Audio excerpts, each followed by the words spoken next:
두 분이나 어디 가셨죠? 자, 300페이지입니다. 조건을 붙일 수 없는 법률에서 첫 번째 공익상 불허용해가지고 가족법상 행위에는 조건을 붙일 수가 없습니다. 만약에 가족법상 행위에 조건을 붙이게 되면 반사배적에서 무효가 되고요. 또 엄수표 행위도 무엇을요? 조건을 붙일 수가 없습니다. 다만 주의하실 것은 유언에는 조건 붙일 수가 있겠죠. 2번 사익상의 불허용은 단독행위에는 조건을 붙이지 못합니다. 다만 상대방으로부터 동의를 얻었거나 아니면 이익만을 주는 단독행위는 예외적으로 조건을 붙이는 것이 가능합니다. 다시 한번요.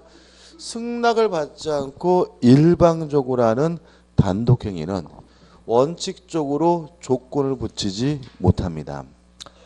다만 승낙을 얻었거나 또는 이익만을 주는 단독행위는 무엇을 붙일 수 있죠? 조건을 붙일 수가 있습니다. 근데 교재는 없지만 좀 추가할 내용인데요. 혹시나 싶어서 말씀드리는데 이런 식의 조건이 좀 문제가 될 수 있어요. 예를 들어 가지고 계약을 했는데 이행을 안 해요. 그래서 뭐라 그랬냐면 예를 들어서 3월 10일까지 이행하지 않으면 계약이 해제되는 것으로 하겠다라는 것이 유효한지 이게 좀 문제가 돼요. 무슨 말인지 그죠? 돈을 안 줘요. 그래서 3월 10일까지 줘라. 안 주면 계약은 해제된다라고 얘기한단 말이죠. 근데 문제가 되는 것은 뭐냐면 이행할 수도 있고 안 할 수도 있고 불확실한 거니까 뭐요? 조건인데 이게 어디에 걸려 있냐면 해제에 걸려 있죠. 그죠? 해제는 단독행위이기 때문에 원칙적으로 무엇을 붙일 수 없어요? 조건을 붙일 수가 없는 거예요.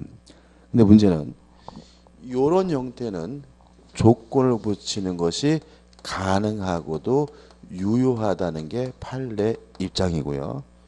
이걸 뭐라 그러냐면 실권 약관부 거래라고 합니다. 자, 왜 그러냐면 단독행위 조건을 못 붙이는 이유는 일방적으로 하기 때문에 상대방의 법적 지위가 불안정하기 때문이거든요. 근데 이 경우에는 오히려 이행할지 안 할지는 오로지 누가 결정할 문제?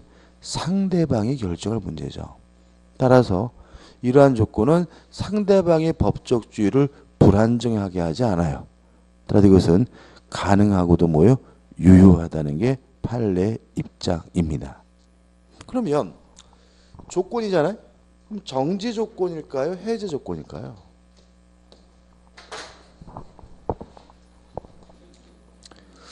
자, 그래서 이제 해제 조건이 말씀하신 거는 해제가 되니까 해제 조건이라 이런 뜻이잖아요. 그죠? 그건 아니라는 거예요. 자, 왜냐하면 조건이 성취가 됨으로써 효과가 생기는 건 뭐예요? 정지 조건. 효과가 없어지는 거는 해제 조건이잖아요. 근데 이거는 이행하지 않는다는 조건이 성취가 되면 해제가 돼요. 해제 효과가 생기는 거예요. 따라서 이것은 해제 조건이 아니라 뭐임을 주의하셔야 돼요? 정지 조건임을 주의하셔야 돼요. 다시 말하면 해제가 된다는 말은 해제라는 단독행 효과가 생긴다는 말이니까 이것은 해제 조건이 아니라 뭐예요? 정지 조건이라는 거 주의하셔야 되고요. 그 다음에 네 번째로 주의하실 것은 자동으로 해제가 됩니다. 라는 말은 굳이 별도로 해제한다는 의사표시를 할 필요는 없다. 그렇죠? 이게 무슨 말이냐면 3월 10일 날 이행하지 않으면 자동으로 뭐가 돼버리는 거예요? 해제가 돼버리는 거예요. 굳이 다음날 해제하겠다고 또다시 뭐 할 필요 없어요? 말할 필요는 없다까지 이해하시고 기억하시면 돼요. 그죠? 정리해 볼게요. 해제는 단독행위이기 때문에 원칙적 조건을 붙이지 못합니다. 다만 이행하지 않으면 해제된다는 조건은 붙이는 것이 뭐죠? 가능하고도 유효한데 이걸 뭐라 그러냐면 실권 약관부 거래라고 하고 이행하지 않는다는 조건이 성취가 되면 해제가 되는 거니까 해제 효과가 생기는 것이니까 해제 조건이 아니라 뭐예요? 정지 조건으로 이해되고요.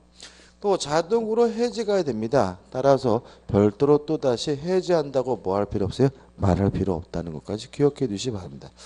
잘 안 냅니다. 근데 잘 안 내는데 좀 어렵게 내려고 할 때는 조건과 기한에서 요거를 끄집어낼 수가 있으니까 좀 기억해 두셨으면 좋겠어요. 그 다음에 이제 3. 조건의 성취와 불성취에서 150조 1항과 2항이 나오죠. 일단 1항은 뭐죠? 조건의 성취를 신의측에 반해서 방해하면 조건이 성취된 것을 상대방이 뭐 할 수 있어요? 주장할 수 있다. 예를 들어 가지고 주택관리사 시험에 합격하면 1억 주겠다고 하고 시험을 못 보게 하면 합격했으면 뭐 할 수 있어요? 주장할 수가 있고요. 반대로 2항 조건이 성취가 되면 이익을 받을 당사자가 신의측에 반해서 조건을 성취시켰을 때에는 상대방은 조건이 성취되지 아니한 것을 뭐 할 수 있어요? 주장할 수가 있는데 한 가지만 주의하시면 되겠죠. 우측 오른쪽에 중간에 이 조건이 성취로 의제되는 시기죠. 이렇게 되었죠. 조건이 성취된 것으로 의제되는 시기는 신의측에 반하는 행위가 없었더라면 조건이 성취되었으라고 인정되는 때입니다. 따라서 방해한 때 성취되는 게 아니죠. 방해한 때가 아니라 방해가 없었다면 조건이 성취됐을 것으로 의제되는 시점이 돼야 비로소 조건이 성취됐으면 뭐 할 수 있어요? 주장할 수 있다는 거 하나만 주의하시면 되겠죠. 그 다음에 4번 조건부 법률 효력해서 1번 조건 성취 전에 효력해서 1. 침해 금지가 나오는데 밑에 법조문이 잘못되었다 그러죠. 그죠? 밑에서부터 두 번째 줄 상대방이 이익을 해야지 못한다 까지만이고 는부터 뒷부분은 없어야 되는 건데 잘못 끼어든 겁니다. 그죠? 읽어보면 조건 있는 법률 당사자는 조건의 성부가 미정한 동안에 조건의 성취로 인하여 생길 상대방이 이익을 해야지 못한다 까지만 끊으셔야 되고 편지까지 엉뚱하게 잘못 들어간 거니까 좀 수정해 주시기 바라고요. 넘겨보시면 내용도 나오고 판례가 나옵니다. 자, 이런 얘기입니다. 자, 일단 148조는 조건부 권리를 침해하는 행위를 뭐 하고 있냐면 금지하고 있는 거죠. 하지 말라고 하고 있습니다. 근데 문제는 요 침해 행위가 있었을 때 그 행위 효과는 어떻게 되느냐? 아무런 규정을 두고 있지 않은데 302표에 나와 있는 판례가 그 판례죠. 일단 우리 판례는 이러한 침해 행위는 148조에서 금지하고 있기 때문에 일단은 뭐죠? 무효라고 봅니다. 다만 이 무효를 가지고 제3자에게 대항하기 위해서는 뭐가 필요하냐면 등기가 필요한데 이 조건부 권리는 무슨 등기로 하게 되냐면 가등기로 한다는 것까지 꼭 기억해 두셔야 돼요. 다시 한번요. 조건부 권리를 침해하는 행위는 금지됩니다. 따라서 이러한 침해 행위는 뭐가 돼요? 무효가 되고 다만 이 무효를 가지고 제3자에게 대항하기 위해서는 뭐가 필요합니까? 등기가 필요한데 무슨 등기로 하죠? 가등기로 한다까지죠. 판례 한번 읽어볼까요? 그 핵심 판례에서 결론문 보시면 중간이죠.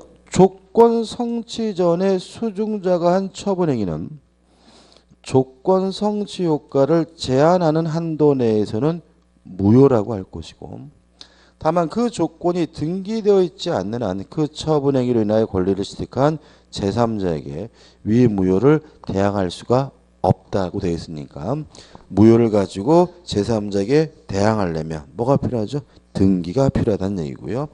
요 등기는 무슨 등기로 합니까? 가등기로 하죠. 2번 조건부 권리 처분 다 할 수 있습니다. 뭐 처분할 수도 있고요. 상속할 수도 있고 보존할 수도 있고 담보로도 제공할 수 있어요. 그죠? 그 조건부 권리를 팔아먹는다는 게 좀 이해가 좀 안 될 수 있죠. 그죠? 예를 들어 가지고 네가 주택관리사 시험에 합격하면 아파트를 주겠다라고 했어요. 그죠? 그 권리를 뭐 할 수 있는 얘기예요? 팔아먹을 수가 있다는 얘기죠. 그러니까 그 권리 자체를 합격하면 아파트를 받을 수 있는 권리를 뭐 할 수 있어요? 팔 수가 있다는 얘기예요. 누가 사겠습니까? 딱 보니까 이 자식 공부 하나도 안 해, 그죠? 그러면 합격 가능성이 거의 뭐예요? 로또 복권 수준인 거죠? 그럼 뭐예요? 1,000원 정도 주고 사면 되는 거고, 그죠? 공부를 굉장히 잘해요. 그래서 10중 8구는 뭐죠? 합격할 것 같아요. 다만 뭐예요? 떨어질 수도 있으니까 위험도를 감안해 가지고 한 1억짜리면 한 5천만 원에 산다. 뭐 이런 식으로 거래가 가능한 거죠, 그죠? 솔직히 거래 못하는 거 없습니다. 재미로 말씀드리면 그 이런 걸 봤어요. 이게 재미로 말씀드린 거예요. 서울에서 어떤 분이 빌라를 가지고 계시는데 빌라가 이게 시세가 5천만 원, 꽤 됐습니다. 5천만 원이. 근데 빌라라는 것의 특징이 뭐냐면 시세는 있지만 거래는 안 되죠. 그래가지고 연립주택 빌라 같은 데 가보면 진짜 기본이 20년이죠. 그죠? 한 번 들어가면 뭐요? 못 나와요. 그죠? 안 팔려가지고. 근데 이 양반이 이제 5천만 원인데 팔아야 되는데 안 팔리는 거예요. 그래서 이 양반이 어떻게 했냐면 벼룩시장에 교차로에도 광고를 했어요. 어떻게 됐냐면 50만 원짜리 추천권을 10개면 뭐죠? 500만 원이잖아요. 100개를 발행한다 거죠. 발행을 해서 판매를 하고 요 100개를 놓고 추첨을 해가지고 한 사람에게 뭐죠? 5천만 원짜리 연립주택을 주겠습니다라고 광고를 해요. 이해되시죠? 그죠? 그러니까 지금 50만 원짜리 추천권을 판다는 거예요. 몇 장이요? 100장만. 그죠? 그래가지고 이거를 100장을 놓고 추첨을 해놓고 어떻게 해요? 추첨을 해가지고 한 사람한테 뭐죠? 5천만 원짜리 빌라를 준다는 거예요. 사겠어요? 안 사겠어요? 난리가 난 거예요. 왜냐하면은 50만 원 있으나 어떻게 보면 큰 돈이기도 하지만 해볼 만한 돈이기도 하고 그죠? 100분의 1이니까 뭐죠? 해볼 만하죠. 근데 이게 100분의 1이에요? 아니죠. 2장 사면 뭐예요? 50분의 1이잖아요. 확률이. 그죠? 만약에 조금 모험을 좋아하는 사람이라면 어떻게 해요? 100장 중에 한 60점 사는 거죠. 그죠? 60점 사면 어떻게 해요? 5, 6, 3, 3천만 원인데 확률이 뭐예요? 60%고. 그러니까 60% 확률로 뭐예요? 4천만 원 벌 수 있는 거잖아요. 그죠? 아니 2천만 원 벌 수 있는 거잖아요. 그죠? 그러니까 이제 막 개떼같이 보인 거예요. 그래가지고 이 아파트를 팔았어요. 연립 빌라를. 못 팔 거 없을 거 같죠. 그죠? 근데 이 아줌마가 구속이 됐어. 왜냐하면 복권을 발행했잖아요. 그죠? 이분이 뭐죠? 복권을. 근데 복권은 개인적으로 발행할 수는 없잖아요. 우리가 로또 복권 만들 수는 없는 거잖아요. 그죠? 그래가지고 이게 복표 단속법 위반으로 구속됐다. 이게 한번 뉴스에 나왔더라고요. 근데 아무튼 만약에 예를 들어서 여러분들이 안 팔리는 부동산이 있는데 꼭 팔고 싶으면 한번 해보세요. 그죠? 이거 구속되고 어쩌고해서 실형 선고 받을 건 아니고요. 또 이게 또 뭐냐면 부당이득은 아니기 때문에 추징당할 돈도 아니고요. 벌금 좀 내면 되는 거거든요. 그죠? 한번 해보시고 예를 들어 뭐 땅이 뭐 한 10억짜리 땅이 있다. 그죠? 해볼 만한 가치가 있는 거죠. 그죠? 한번. 네? 예, 안 팔리죠. 그죠? 요새 뭐냐면 그 토지 같은 경우에 덩어리가 크면 안 팔려요. 그러니까 요새 하도 경기가 안 좋아서 그 땅을 구입해서 뭐죠? 할 게 없으니까. 그러다 보니까 이제 이런 것도 한번 생각해 볼 필요가 있고. 근데 이분이 지금 실수한 게 뭐냐면 벼룩시장에 광고 낸 건 실수한 거죠. 너무 많은 사람한테 알려졌어요. 그러니까 예를 들어서 요새는 SNS나 이런 게 발전돼 있으니까 그렇게 공개적인 것보다 이렇게 한정된 SNS 통해 가지고 한번 해보면 못 팔 땅도 없고 못 팔 연립주택도 없지 않나 싶습니다. 아무튼 조건부 권리도 뭐예요? 다 팔 수 있습니다. 팔 수도 있고요. 상속도 되고 뭣도 설정할 수 있어요? 담보도 설정할 수가 있습니다. 그죠? 자, 머리 좋은 분 많죠. 그죠? 머리 좋은 분.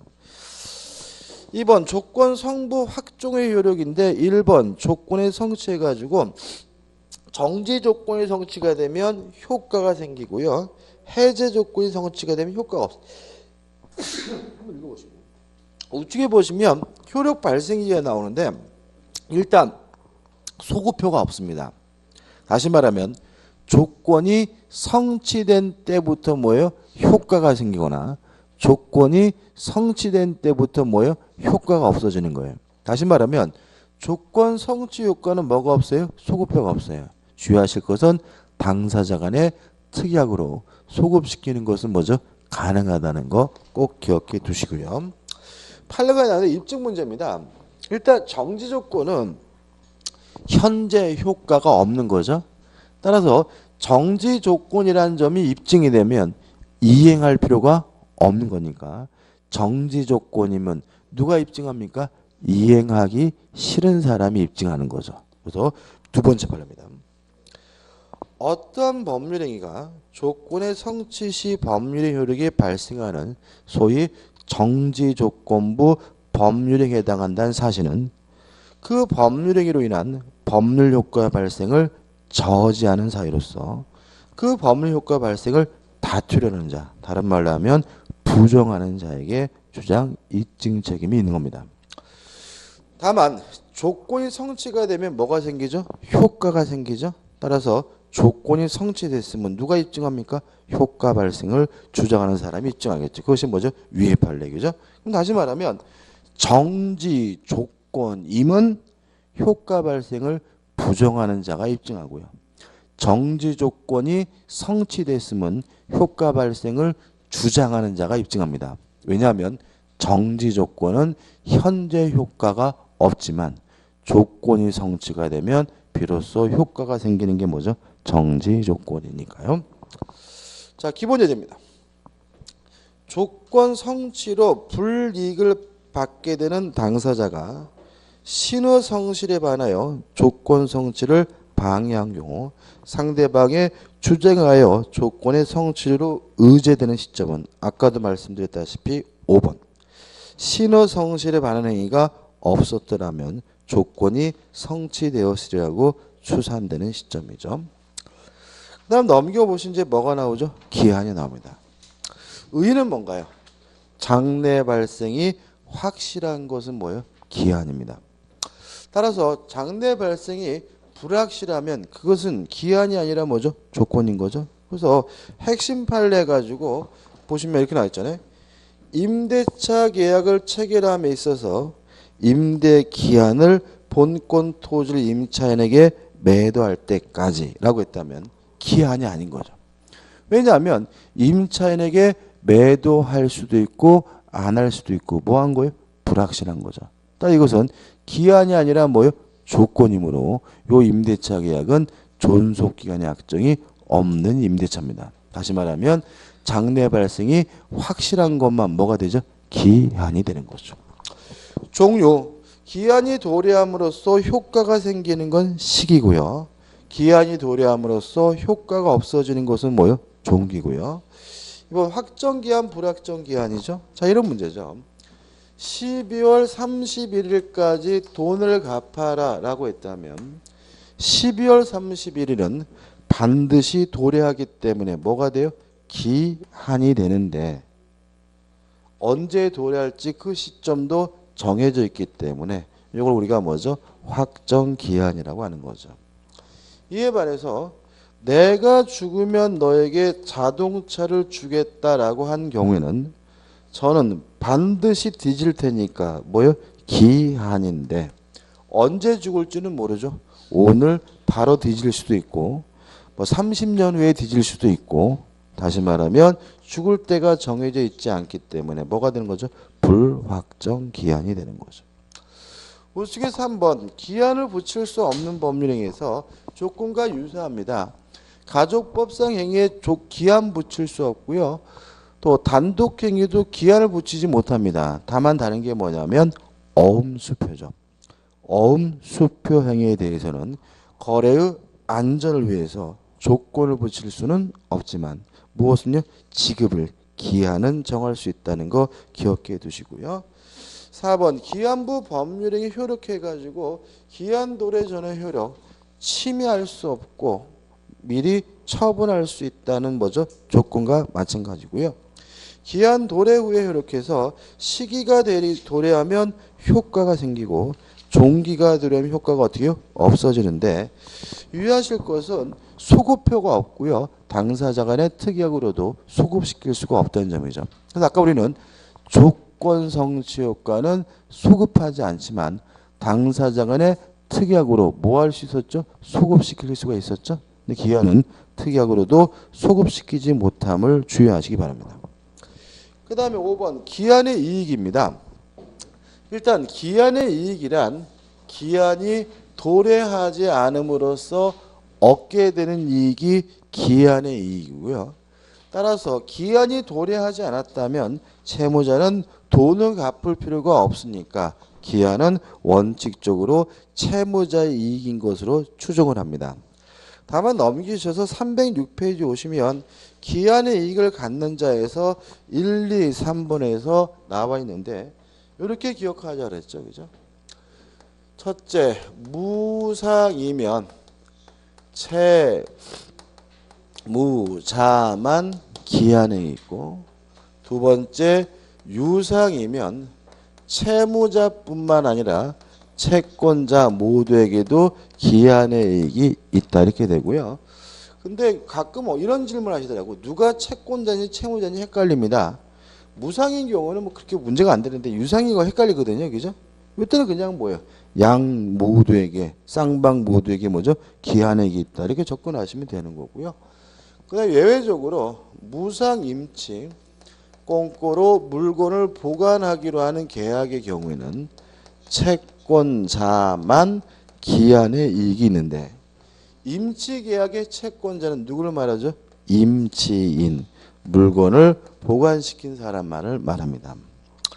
그 다음에 1번, 3번처럼 한쪽 당사자에게만 기한의 이익이 있는 경우에는 자유롭게 포기하는 것이 가능하지만 유상이어서 채무자뿐만 아니라 채권자에게 기한의 이익이 있는 경우에는 채무자는 채권자에게 손해를 배상해야 기한의 이익을 포기하는 것이 가능하다.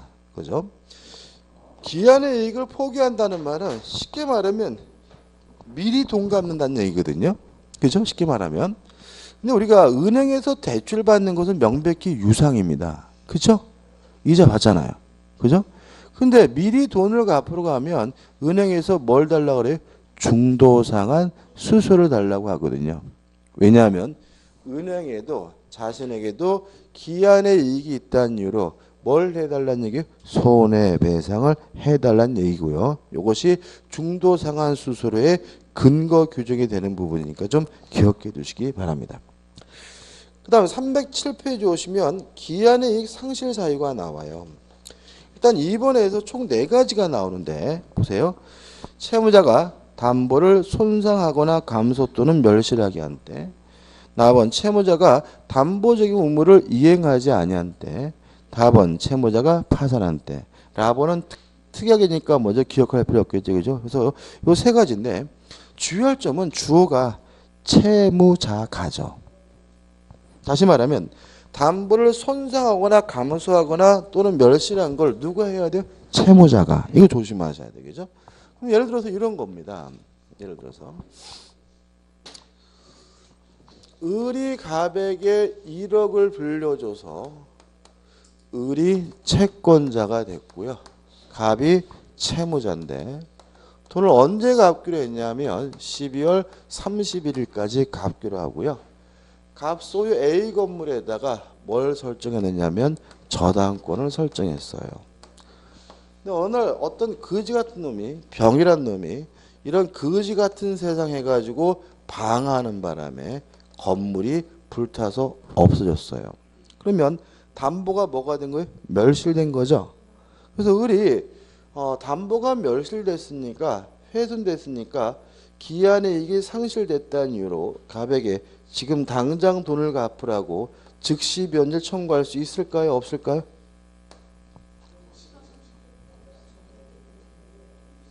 지금 제가 기한의 이익을 상실해요? 안 해요? 상실하지 않는다. 왜냐하면 병이 방한 거니까. 다시 말하면 담보를 손상, 감소, 멸실했다는 이유로 기한의 이익이 상실되려면 누가 했어야 돼요? 채무자가 했어야 됩니다. 다시 말하면 채무자에게 고의나 과실이 있어야지만 기한의 이익이 상실됨을 주의하시기 바라고요. 그 다음에 효과입니다. 일단 기한의 이익이 상실되면 을은 당장 돈을 갚아라. 뭐 할 수 있어요? 즉시 변제를 청구할 수가 있고요. 즉시 변제를 청구했는데도 불구하고 이행하지 않으면 그때는 뭐죠? 채무 불이행 책임을 지게 됩니다. 끝이죠. 그 다음에 그 판례가 나와 있는데 이 판례 너무 지엽적인 것 같아요. 보실 필요는 없을 것 같습니다. 넘겨보시면 확인 문제가 나오죠. 자, 기한을 갖는 자를 모두 고르래요. 이거 막 보시면 이런 문제 나오면 막 같은 글자가 막 반복돼요. 그래서 막 헷갈리거든요. 그죠? 헷갈리니까 좀 바쁘시더라도 요거 무상이면 뭐예요? 채무자만. 유상이면 쌍방모두. 무상임치는 뭐죠? 임치인, 채권자만. 이렇게 생각하시고 보란 말이죠. 기억, 사용대차죠. 그죠? 무상이잖아요. 그죠? 사용대차, 임대차의 차이점이 뭐라고요? 무상이냐, 유상이냐잖아요. 사용대차는 뭐예요? 무상이에요. 따라서 차주, 채무자는 기한액이 있는 거죠. 니은번 임대차는 뭐예요? 유상이죠. 쌍방 모두에게 있는 거죠. 임차인도 있고 임대인도 있는 거죠. 디귿번 무상 임치입니다. 채권자는 누구만요? 임치만 있죠. 수치는 없네요. 디귿번은 아니죠. 리을번 이자 없는 소비대차 무상이죠. 그죠? 이자 없는 소비대차는 뭐예요? 무상이고 무상이면 누구만 있어요? 채무자. 차주, 채무자입니다. 빌린 사람이니까. 그죠? 따라서 기한액이 있고. B번 이자 있는 소비대차 유상이죠. 다 있는 거죠. 따라서 뭐죠? 따질 필요가 없고. 그럼 결국은 요 5가지 중에 뭐만 없어요? 디귿만 없기 때문에 답은 뭐죠? 4번이 되는 거죠. 그러니까 이거를 계약별로 외우려고 하면 막 헷갈려요. 막 같은 단어가 반복되기 때문에. 그래서 뭐죠? 이렇게 기억하시면 되겠죠. 작년도 시험 문제도 풀어볼까요? 작년도 시험 문제는 22번입니다. 22번. 법률행위의 조건에 관한 설명으로 옳지 않은 것은 1번 조건의 성취가 미정한 권리도 일반 규정에 하여 담보로 제공할 수도 있다. 맞죠? 처분할 수도 있고 보존할 수도 있고 상속될 수도 있고 담보를 할 수도 있죠. 2번 조건이 사회 질서에 반해요. 그러면 법률행위 전체가 다 무효니까 그 법률은 무효가 된다. 맞죠? 3번 해제 조건이 법률 당시 이미 성취했어요. 기성 조건이죠. 그죠? 이미 성취되니까 어떻게 돼요? 기정조, 기해, 무가 떠올라야죠. 그죠? 그러면 해제 조건이고 기성 조건이니까 기해, 무에서 그 법률은 무효이다. 맞죠? 그래서 제가 다시 말씀드리지만 기정조, 기해무, 불정무, 불해조는 이렇게 지문으로 무조건 내요. 그러니까는 뭐 복잡하게 생각하지 마시고 반드시 뭐 하고요? 외우시고 숙지하시고 대비하셔야 되겠죠. 4번 법률행위 행위의 당사자는 특별한 사정이 없는 한 합의로 해제 조건의 성취 효력을 그 성취 전에 소급하게 할 수 있다. 맞나요? 조건 성취 효과는 소급하지 않지만 당사자 간의 특약으로 뭐 할 수 있어요? 소급시키는 것은 가능하니까. 4번은 뭐죠? 맞죠. 5번 동산 소유권 유법의 매매입니다. 무슨 조건이라고요? 정지 조건. 그죠? 따라서 해제 조건부로 소유권이 지정된다. X고요. 답은 뭐죠? 5번이 되는 거죠. 그죠? 끝입니다.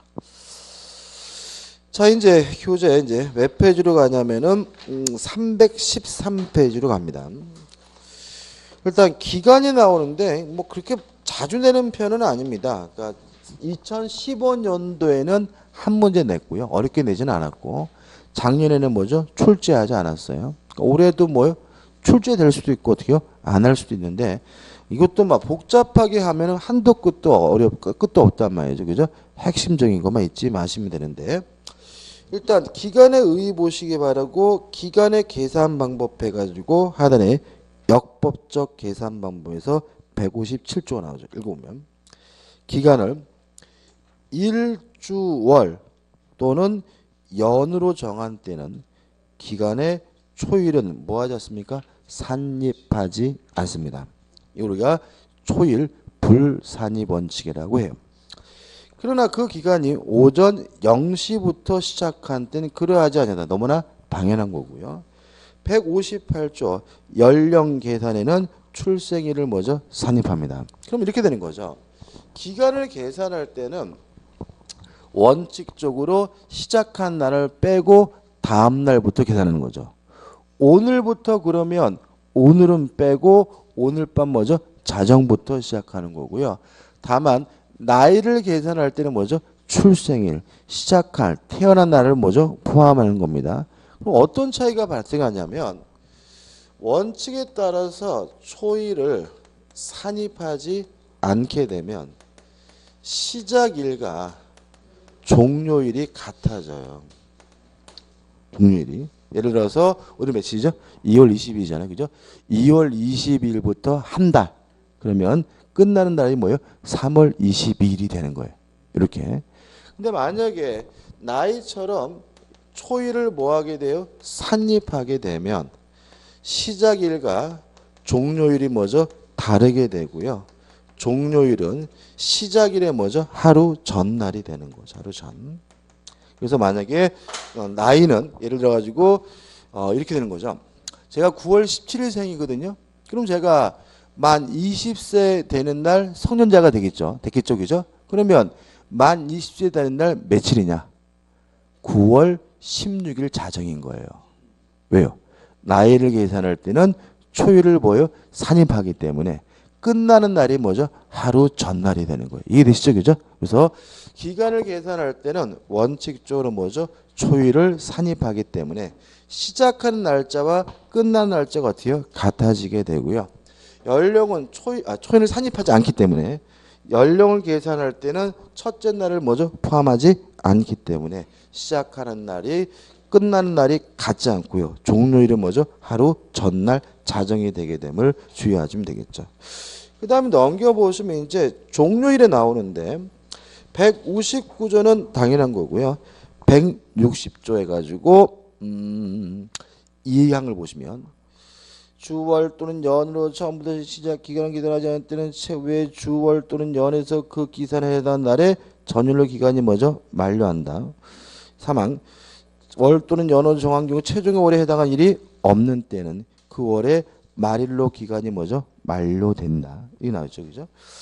사망이 중요한데 예를 들어서 1월 30일부터 한 달간 그러면 초일을 산입하는 결과 끝나는 날도 어때요? 같아야 되니까 며칠이 돼야 되는 거예요?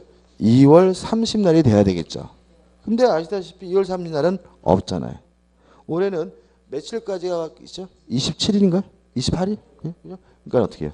28일이 뭐죠? 끝나는 날이다. 그래서 그 해당하는 날짜가 없으면 그 달에 뭐죠? 말일이 기간의 만료일이 되고요. 161조입니다.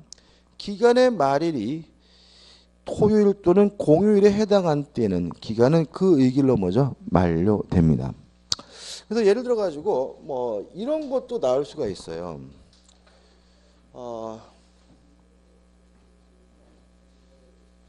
예를 들어 가지고 뭐 어떻게 할까요? 이렇게 할까요? 지금 1월 30날부터 한 달간, 그죠? 한 달간인데 27일, 28일? 그 해는 2월 달은 28일이 뭐예요? 말일인데 요 28일이 뭐죠? 일요일이다. 그러면 언제 끝나느냐? 이렇게 치사하게 나올 수도 있어요. 자, 왜냐하면 자, 2월 30일이 없으니까 어떻게 해요? 2월 28일인데 끝나는 날이 뭐예요? 일요일이니까 공휴일이니까 뭐죠? 다음 날인데 문제는 3월 1일도 뭐죠? 공휴일이죠. 그죠? 그래서 3월 2일 날이 끝나는 날인 거죠. 그죠? 나는 3일절이 공휴일인지 몰랐다라고 하는 사람은 뭐예요? 3일절이 공휴일인지 몰랐다고 하는 사람은 뭐죠? 뭐 구제주지 않습니다. 그래서 3일절, 5일 이렇게 대한민국 국민이면 누구나 다는 공휴일이죠. 그죠? 3일절하고 5월 5일은 좀 조심하시기 바라고 특히 2월 달은 좀 뭐예요? 짧기 때문에 해당 날이 없는 경우가 많기 때문에 뭐죠? 3월 1일 공휴일이라는 거 조심하셔야 됩니다. 끝입니다. 우측의 기본 예제를 보시면 기간과 기한에 관한 설명을 옳지 않은 것은 1번 기간을 시분초로 정한 때는 즉시로부터 기산한다. 이항 채무자가 담보 제공 의무를 이행하지 않은 경우 채무자는 기한의 이익을 주장하지 못한다. 왜요? 기한의 이익을 뭐 했어요? 상실했으니까요. 3번 2015년 5월 31일 10시부터 1개월 그러면 이거는 뭐예요? 10시부터 어떻게 해요? 1개월인데 문제는 끝나는 달인 6월 30일이 없죠? 그잖아요. 그죠? 맞나요? 1, 2, 3, 30이 있어요? 다시. 다시. 그죠, 그죠. 다시. 지금 다시 할게요. 2015년 5월 30일 뭐예요? 10시부터니까 시간을 정해서 이거는 뭐예요? 즉시 기산합니다. 그죠? 따라서 이거는 뭐 결국은 초일을 산입하는 결과가 되기 때문에 2015년 6월 30날 10시 기간이 만료한다는 질문은 뭐죠? 맞습니다. 그죠? 왜냐하면 10시부터라는 시간을 정했기 때문에. 다시 한번.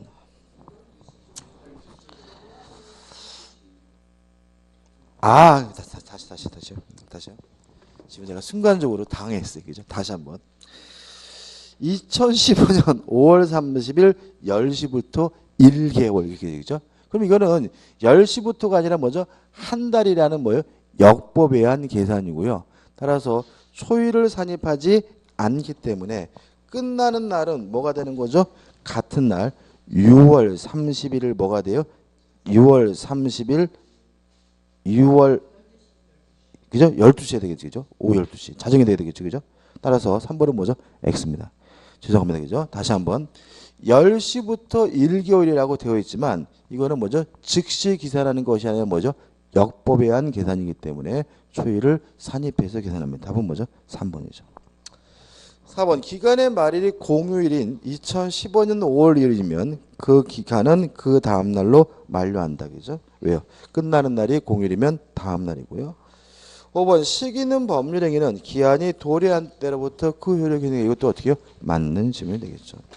제가 산수를 잘 못합니다. 죄송합니다. 솔직히 그래서 기간 할 때마다 저는 약간 좀 긴장해요. 자, 이제 318페이지 보시면 이제 뭐가 나오냐면 소멸시효가 나오고 있죠. 일단 이 소멸시효에 대해서는 물론 중요하겠죠. 그죠?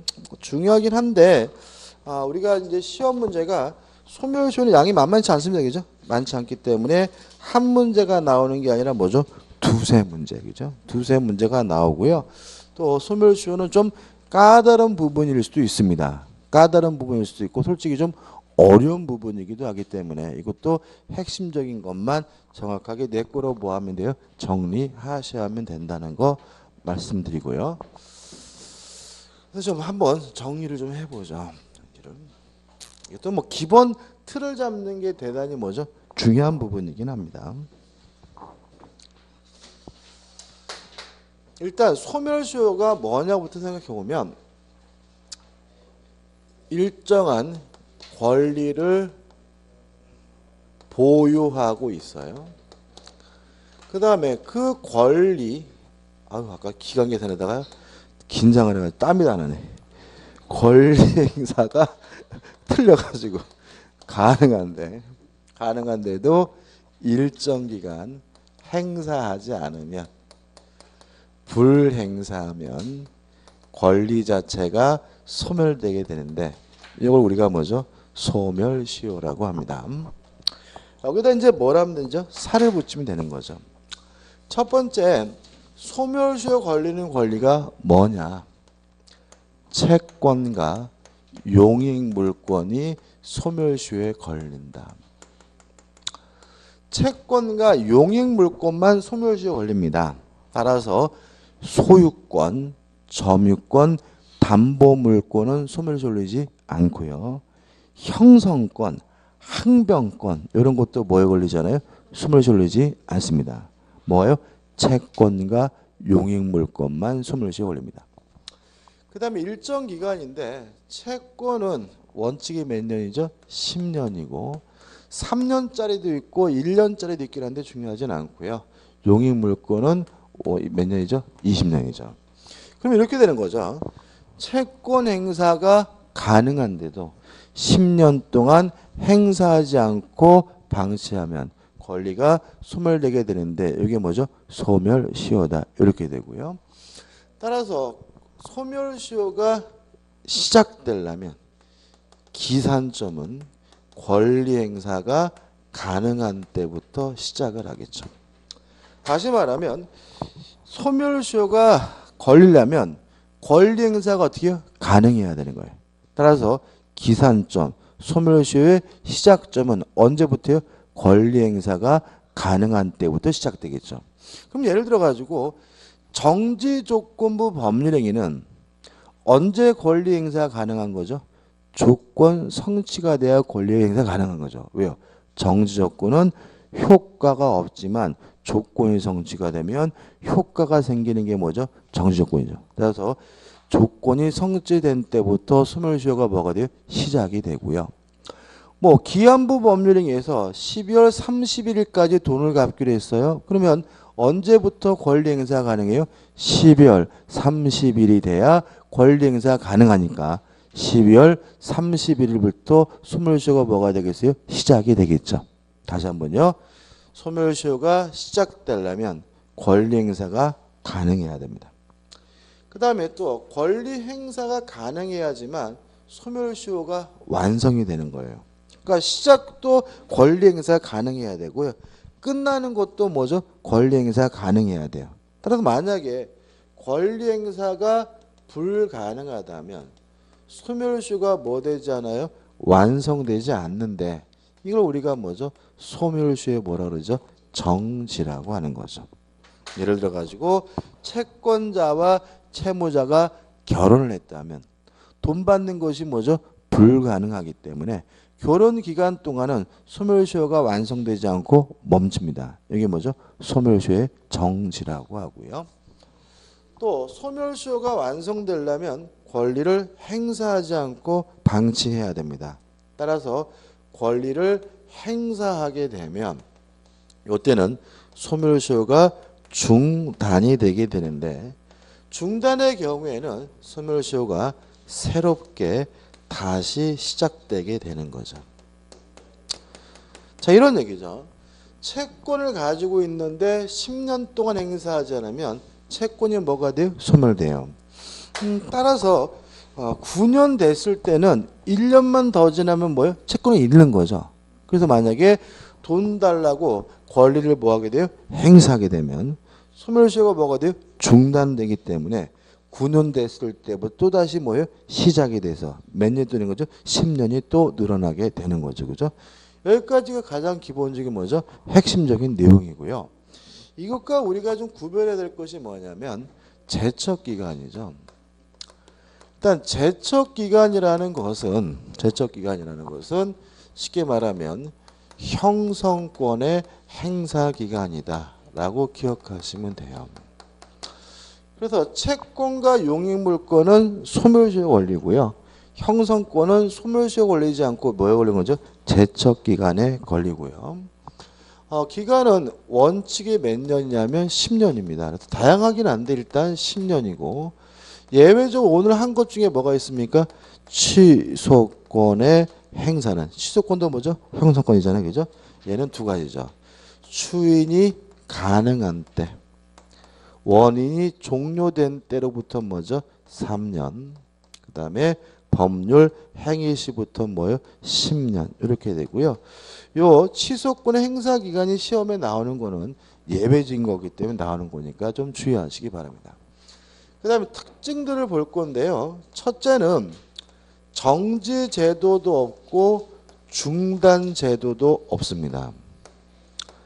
따라서 제척 기간은 기간이 늘어나질 않습니다. 소멸시효의 경우에는 10년, 20년이다라고 되어 있지만 실제로는 정지되거나 중단이 되면 30년, 50년, 60년 지나도 그 권리를 뭐 할 수 있어요? 행사할 수 있는 거죠. 다시 말하면 기간이 뭐죠? 늘어납니다. 그렇지만 제척 기간은 뭐가 없다고요? 정지, 중단 제도가 없기 때문에 기간이 뭐 하지 않습니까? 늘어나지 않고요. 두 번째 기억할 것은 소급표가 없습니다. 다시 말하면 제척 기간이 완성이 되면 형성권을 더 이상 뭐 하지 못해요? 행사하지 못하는데 그때부터예요. 이에 반해서 소멸시효는 채권이나 용익물권이 소멸하게 되는 그 효과는 소급표가 있습니다. 따라서 기산점으로 소급해가지고 채권도 없어지고 용익물권도 뭐요? 없어지는 소급표가 있음을 주의하시기 바라고요. 그 다음에 세 번째로 제척기간의 도가 여부는 법원의 직권으로 조사할 사항입니다. 다시 말하면 당사자가 주장하지 않아도 법원은 제척기간이 교가됐는지 안 했는지를 뭐하게 돼요? 검토하게 되고요. 이에 반해서 소멸시효가 완성되는지 여부는 당사자의 주장이 필요합니다. 만약에 당사자가 주장하지 않는다면 법원은 소멸시효가 완성됐는지 안 됐는지를 뭐하지 않습니까? 고려하지 않게 된다는 것까지 일단 기억해 두시면 됩니다. 이 정도만 해도 지문의 80% 이상은 뭐 할 수 있냐면 해결할 수 있고요. 또 교재 보시면 솔직히 제가 이 소멸시효 부분은 제가 만든 부분이기지만 너무 마음에 안 들어요. 너무 지나친 것 같아요. 그래서 제가 요약집을 드리면서 좀 이 소멸시효 부분을 좀 해결해 드린 것 같아서 좀 좋긴 좋은데 아무튼 318페이지 부분은 읽어보세요. 그죠? 319페이지 부분 320페이지까지 뭐죠? 321페이지까지 뭐죠? 한번 쭉 읽어보시는 겁니다. 그죠? 너무 뭐죠? 지엽적인 거니까 집착하지 마시고 요 정도만 정리하시면 되고요. 321페이지 보시면 소멸시효의 요건 해가지고 1. 소멸시효의 권리는 권리 두 가지죠. 채권과 뭐죠? 용익물권이다. 따라서 2번 소멸시효에 걸리지 않는 권리들을 굳이 뭐 할 필요는 없어요? 외울 필요는 없어요. 왜요? 채권과 뭐만요? 용익물권만 소멸시효에 걸린다라고 기억하면 되니까요. 그래서 넘겨보시면 이제 문제가 되는 것은 뭐냐면 322페이지 바와 사가 되는 거죠. 자, 바와 3.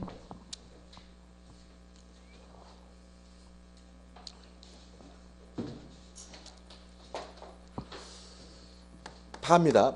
갑이 을과 만나가지고 매매 계약을 했어요. 을이 갑에게 대금을 다 지급했거든요. 그래도 을에게는 매수인에게는 아직 뭐가 없는 거예요? 소유권이 없는 거죠. 매수인이 소유권을 취득하려면 갑으로부터 뭘 받아야 돼요? 이전 등기를 받아야 되는 거죠. 그래서 만약에 갑이 을에게 인도를 해주고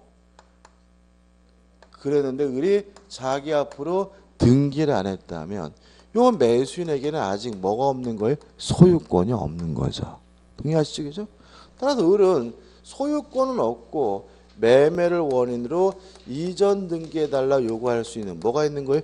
등기 청구권이 있는 건데 소유권, 물권이 없는 사람이 청구하는 거니까 요 등기 청구권은 물권적 청구권이 아니라 뭐죠? 채권적 청구권인 거죠. 따라서 소멸시효에 걸려야 합니다.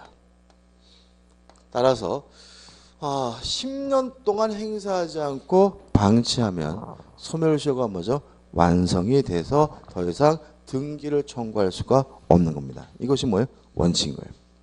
다만 우리 판례가 예외를 인정하고 있다는 거죠. 매수인이 점유를 계속하고 있는 상태라면 소멸시효가 시작, 개시도 되지 않는다라고 이해를 합니다. 왜냐하면 소멸시효가란 권리를 행사할 수 있는데도 불구하고 행사하지 않을 때 권리가 없어지는 게 뭐죠? 소멸시효잖아요. 근데 우리 판례는 매수인이 점유를 계속하고 있다면 그것도 일종의 뭐예요? 권리의 행사라는 거예요. 그죠? 따라서 점유를 계속하고 있는 것은 계속해서 뭐예요? 권리를 행사하고 있는 거니까 소멸시효가 뭐도 안 되는 거예요? 시작도 안 된다는 거죠. 마찬가지로 권리를 처분해서 점유를 상실한 경우에도 소멸시효가 개시되지 않아요. 왜 그러냐면 소극적으로 점유를 계속하는 것이 권리 행사라면 능동적으로 권리를 처분하는 것도 뭐예요? 권리의 행사이기 때문에 소멸시효가 뭐도 안 됩니까? 시작도 되지 않는다는 것이 우리 판례 입장임을 주의하시기 바랍니다. 됐죠? 그죠? 그것이 뭐죠? 바번이고. 그다음 마지막에 이제 4번입니다.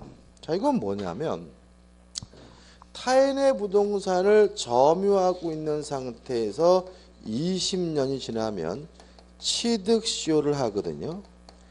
근데 문제는 취득시효가 완성됐다 그래서 바로 소유권을 취득하는 것은 아니고요.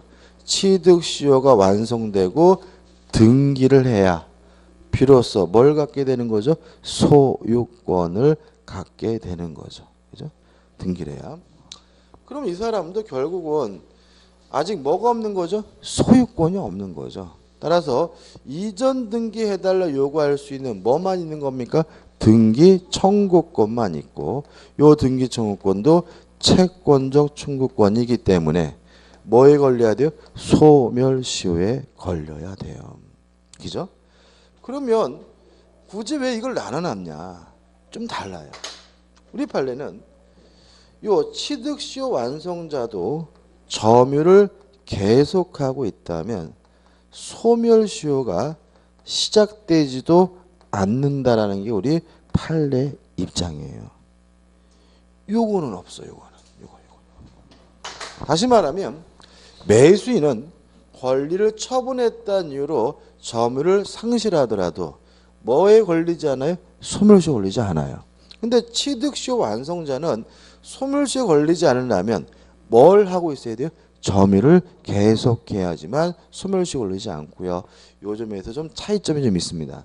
여기까지 내기 좀 힘들 것 같아요. 왜냐하면 뭐 이게 모두 논술식 공부도 아니기 때문이죠. 그래서 아무튼 채권은 청구권이지만 점유를 계속하거나 권리를 처분했다는 이유로 점유를 상실하더라도 뭐에 걸리지 않습니까? 소멸시효 걸리지 않습니다. 자, 323페이지 보시면 이제 소멸시효 기본 예제가 나와 있죠. 그거 하나 좀 풀어볼게요.